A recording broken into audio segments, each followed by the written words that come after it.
finish. And it's turned out magnificently, and we're all proud of what we've done, and we've done it on our own bat. We got a grant just recently though from Friends of the Sea, who believed in what we were doing, and they gave us £300. But the public have really helped us. They've been putting pound coins into our buckets, and we've collected nearly £1,000. We thought we would need 6,000 when Dougie gave us this mammoth task, but we never got it. But by God, through the resource that we've had and the working of everybody here who were really enthusiastic about it, have produced what I think is a magnificent event. And thank you all for coming.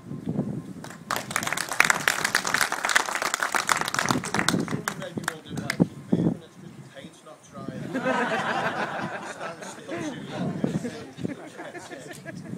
We hadn't really had an embarrassing situation yesterday with one of the lads led to go to Titanic, and the words on his back were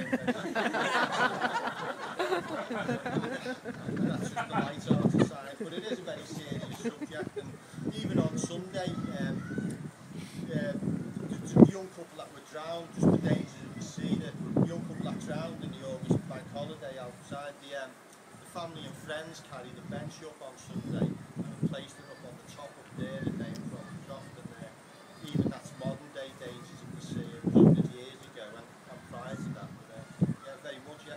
We've got another little poem with Bill, who again is a friend of the Falls, and it's Titanic related. One fateful night a grand old ship was gone, so many lost their lives, not all were saved. The ship did sink before the morning dawn. The sea made over 1,500 graves.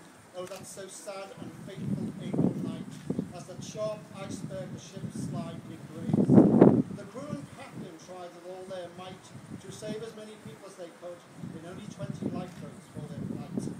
The captain ordered his crew as he should. The women and the children first, he cried, and making all men stay back where they stood. There were not near enough boats to hide all people moved, so many had to die. I want every man to act like a man, for manhood's sake the captain did command. With gun in hand, and now trouble began, he finally called out his last demand. The captain did shout, each man save himself. At that last moment death was close at hand. A panic grew, all were to save themselves. The ship was sinking rapidly below, and soon would be a memory itself. The captain had one last gift to bestow, a child he saved from water's deep cold grave. Then he swam back to his ship like a crow. The captain was a man so great and brave, for his last asked on earth was the child he saved. The ship Titanic was supposed to be unsinkable, but to the bottom it sank, and leaving watery grave of debris. They say the ship was elegant and swank, a grand place with much grace and style, but the decks were all divided by class rank. Top decks you might find them walk with a strut, while down below they may have been low class. They still had parties like the upper cut, but all the grand and finery of brass could not have saved their lives back then that night, when this great ship went down and sunk at last. So as the band played on with death in sight, in some small way they gave the final death rites.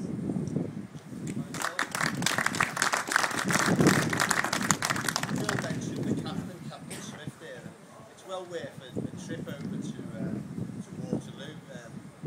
Bruce Ismay lived in the cul-de-sac at the end of Waterloo. There's a plaque on his house, and pulling the jars further down was Captain Smith's house. And to think that he left them buildings on the fateful trip, which is, they would never have expected what. And it's funny how facts get missed. Bruce Ismay got ridiculed, and so did Captain Lord, who's buried in Aylesford Road, and I'm sure Derek knows with the thesis. Once you delve into things and find the truth, they're not quite what Hollywood portrays them as. I should also mention Derek actually. Derek Arnold's here.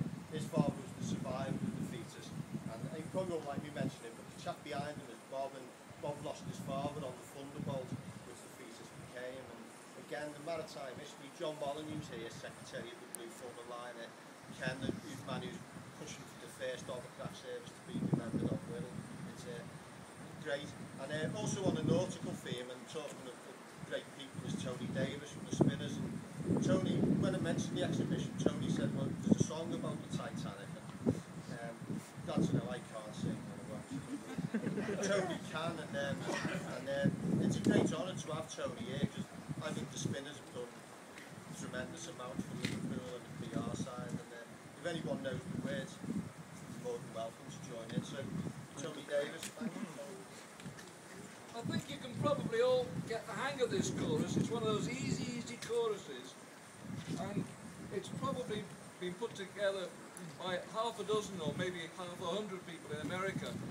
I learnt my version from Pete Seeger, the great American singer, and Woody Guthrie sang the song, and it was being recorded by a half a dozen American folk groups. But the chorus goes, it was sad, it was sad, it was sad when that great ship went down. Husbands and wives, little children lost their lives. It was sad when that great ship went down. You could all do that, couldn't you? Yeah. It was sad, it was sad, it was sad when that great ship went down. Husbands and wives, little children lost their lives. It was sad when that great ship went down. Oh, they built the ship Titanic to sail the ocean blue. They thought they had a ship that the sea would not go through. But the Lord's almighty hand said the ship would never land. It was sad when that great ship went down. It was sad, it was sad, it was sad when that great ship went down. Husbands and wives, little children lost their lives. It was sad when that great ship went down.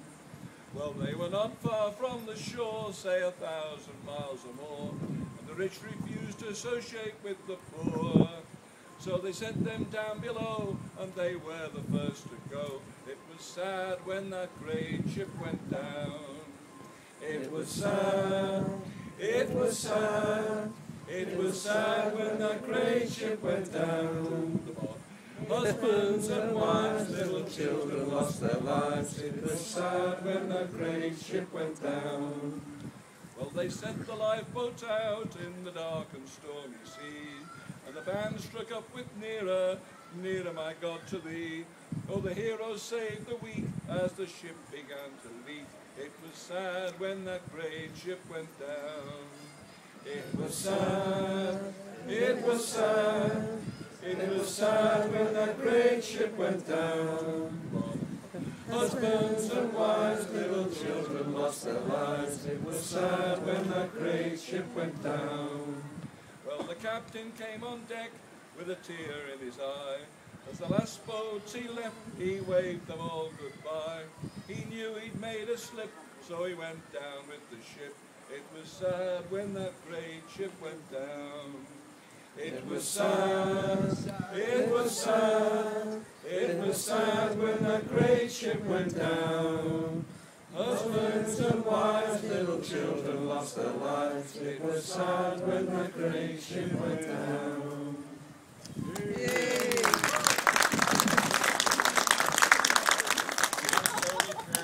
Tony is a great supporter of the force, and it's a great honour to have him here today. As he comes every day with donuts, really. He said, don't bring any donuts, there'll be plenty. Yeah, no caffeine. Lies. So the reason we've asked Peter Bibby to open the exhibition today, and I'm not sure if you know the connection. I think I've got the name right. It was a German financer called Schwab, who I think his nephew was a chap called Wolf, and he gave him money to form Parliament Wolf in Belfast. And part of the White Star, when Thomas Ismay bought a bankrupt company, Schwab financed that, so that's why the White Star was built over there. I think it was John Bibby who wanted finance to extend or to start the Bibby line. It was the same chap, Schwab, who financed that. So I think it's really great that history's living and everyone's descendants here today. So we've asked them, we're very pleased to have Peter. I used to play football with Peter, and he doesn't remember me, I remember him. You see the goal he was? No, he's You always remember you that. But it really is great to have him here today as an exhibition. We're going to say a few words, and then we're going to go up and cut the ribbon with him and Stan. And then maybe a bit crowded, people are welcome to come up at one at a time or whatever. Yeah. So, Peter Bibby, thanks. Thanks very much, Doug. I'm going to say a few words, not to sing them all. Sing everything else, but I'm getting good at that. Obviously very pleased, and congratulations to you and everybody else for all the hard work that's transformed this foul of a ship that suddenly appeared in the middle of the port. So obviously a lot of hard work on a budget, so congratulations, well done. Obviously very pleased to be invited. I was quite excited, and the press was coming down this morning. All you guys will be here, so quite honoured and excited to be here. But even more excited this morning when I woke up at Non-Breakfast TV, the Titanic Museum's opening. I thought, oh my God, he's done really well. Breakfast TV, but no, I'm not going to Belfast. We were going to Belfast. But obviously very pleased to open the radio room. I've actually got more than one connection, not just the Bibby connection, in that obviously the Bibby family have been in shipping on the Mersey for over 200 years, so plenty of experience. We're still based in Liverpool. My brother actually runs the family business in Total, so unfortunately he couldn't be here today. I actually also have another connection here in that the radar up there is supplied by Denbridge Marine. It's a company I run based in Camel Lairds, another Danish shipbuilding name in Birkenhead. So, and as Doug also says, potentially without the Bibby line, the Titanic may not have been built, because 7 out of the first ships out of Harland and Wolff were actually Bibby ships. So it was very much a partnership set up in Belfast to build ships for the Bibby line, and the Bibby line got Harland and Wolff up and running with 7 out of their first 8 ships. So if it wasn't for us, we probably could have saved a lot of lives. So, but you can't really look at it like that. But yeah, we played our part. So I thought I'd better do intensive research into it today, because I didn't know a great deal about the Titanic, but that meant I had to go out, and there was a ball in Ada about the theme was Titanic, so I thought, I'll go to that. It's an RLI ball, raise some money for charity, have a good time, and I'll learn all about the Titanic. So I picked up loads of paraphernalia and the guest list, and all done well. we all had to evacuate at the end of the night, and luckily I got out. So I'll leave some of the memorabilia that I didn't realise there were so many here. I thought I'd hand it out, but there's too many of you for that. So anyhow, I had a good time researching it, so that was good and fine. One of the most amazing facts I did find was that actually there was a Morgan Robertson actually wrote a book several years earlier about a featured a luxury British passenger liner, the largest in the world, believed to be unsinkable. On an April night in the mid-Atlantic, it struck an iceberg and sank.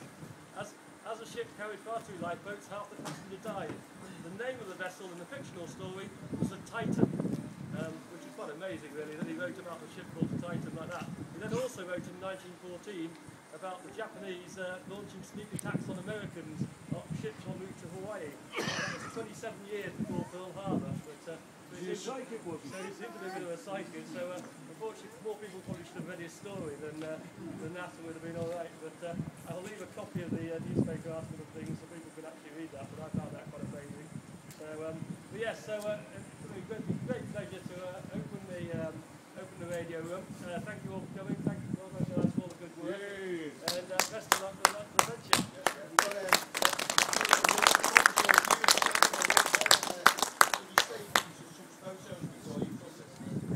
Give me some blunt scissors, so it might take a while. Is anyone else going up there? No, just you and Stan. Yeah.